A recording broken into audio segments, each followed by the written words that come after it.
Hello and welcome back to the channel. If you're new here, my name is Sheen and I talk about a lot of random things, but today the reason you're here is I'm here to talk about consulting. So as you might know or you might not know, I have been working full-time as a consultant in Dubai for the past 6 months now, and it has been a roller coaster. It's been good and bad, but what you're here for and what I want to talk about is the process of applying for consulting jobs in general.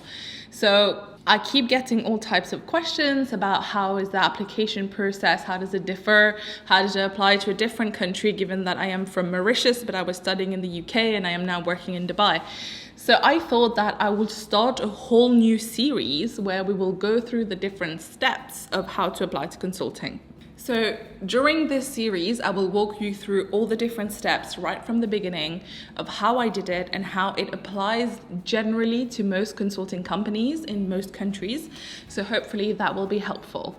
Today, what I will do is I will just go through the different steps that exist along the way. And then in future videos, I will deep dive into each one of them. So let's get into it. Oh man, this is a leg workout. So what I want to say first of all is that I have been rejected by many companies. I applied 2 years in a row and I got jobs in the second year. It's because the first year I was not entirely prepared for it and I didn't know what to expect and I didn't know what to prepare for. So which is why I'm hoping this series of videos will be helpful for everyone else. But also, it's also a question of the right fit. It's not just about who you want to work for, but it's also about how do you fit in with what they offer, with the culture of the company, and also just the type of consulting that they do. So all of this come into play. So you need to keep all of this into account when you are applying for consulting. But before we get into that, the whole process starts with, first of all, deciding that you want to go into consulting. And when you're making this decision, it is very important to understand what consulting is. So this first step is about really understanding what consulting is and what does it mean to be a consultant. Because you can understand what consulting is, right? It's problem solving, business analysis, blah, blah, blah. But what is it being a consultant? Because being a consultant is mostly making slides in the first few years. So yes, so you need to understand all of this. So therefore, the first step is understanding the job and making sure that this is what you want to do. And then step 2 is networking. So in most universities, in most countries, especially I know in the UK for my case, is that you will have events that each of the companies will host. In order for you to understand which company is most suited to you, you need to talk to people who work there. You need to listen to their presentation to see what their company culture, values, everything else is, and ask all the questions that you have. But also, most importantly, they usually bring new recruits, so new graduates that just started work in that company the year before. So you can ask them questions about their experience of the recruitment process and how are they finding it now that they have started. So the second one is networking at these events. It's really going in and understanding the companies and getting to know people and asking the right questions again, which is slightly linked to the first one. The third step is then to actually do the application. So then you need to go online to know which deadline is happening for each of the companies and each of the countries.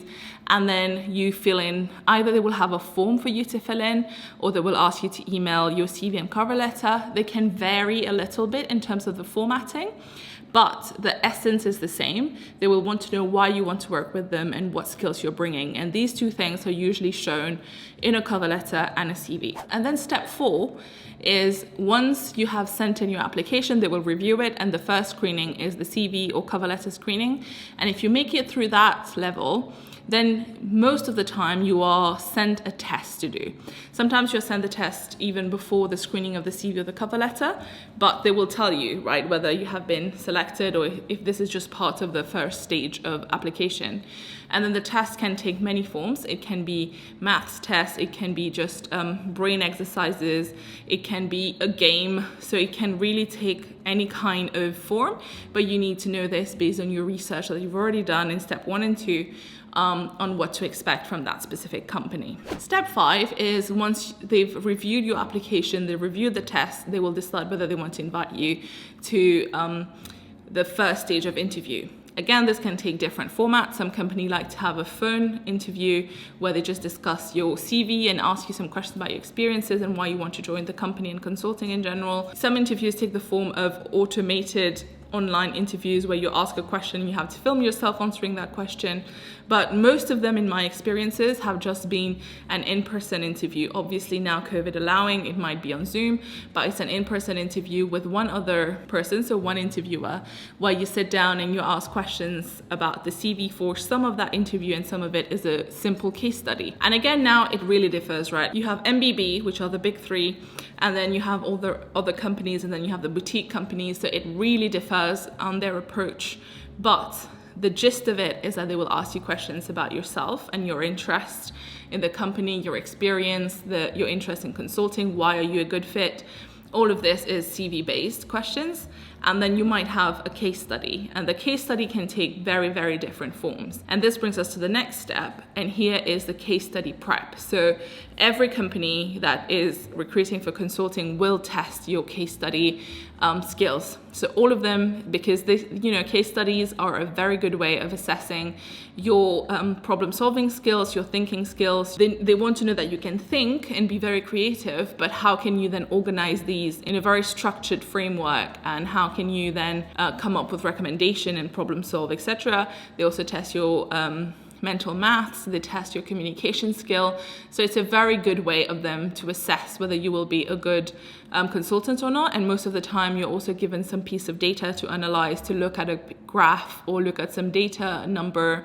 So then that's a way, again, of just checking that you can work well as a consultant.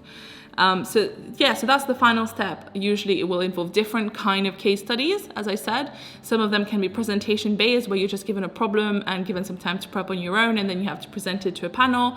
Some of it can just be you sitting down with someone else and trying to solve a problem, which can be very number heavy, or can be very strategy heavy, can be very creative, can have nothing to do with business. So it can take various forms, and it can also be group case studies as well. So I will go into all of these to explain what the differences are and what are the best ways to prep for this. And then once you've gone through all of these, it's usually a lot of rounds of interviews. Some companies have up to 9 interviews before you reach the final destination, before you have completed the cycle and you know whether you've gotten an offer or not. And then the final stage, of course, is receiving an offer, and how to decide whether this offer is good for you, how to negotiate, and how to choose, if you have multiple offers, which one is the best suited for you. So this will be the different sections that I will deep dive into in the next few videos. If you're interested, please like and subscribe and turn on the bell icon or whatever it is, so that you know when the next videos come out and you can have a look. And also, like I was saying, this will apply to most countries and most companies in management and strategy consulting. But usually when you're applying to a specific company, you can choose, I think, up to 3 locations, because they are usually based in different countries around the world. But you need to have a reason as to why you want to apply to that office. And the valid reasons are usually whether this is your home country, whether you're studying there, or whether you have a partner there. But there are some exceptions. For example, Dubai, which is a very expat-heavy country, they welcome everyone. So you don't necessarily need to have a reason as to why you want to come here, but you have to show why you are choosing Dubai instead of another country, because the office here will still want to know, okay, are you just coming here because we take everyone, or do you have some knowledge of the office here in the country and how it works, and how does the nature of the work change given that you're now in the Middle East as opposed to Europe, for example. So then I will go through all of this when I explain how to write the cover letter and the CV, and how to choose the different locations of the offices, etc.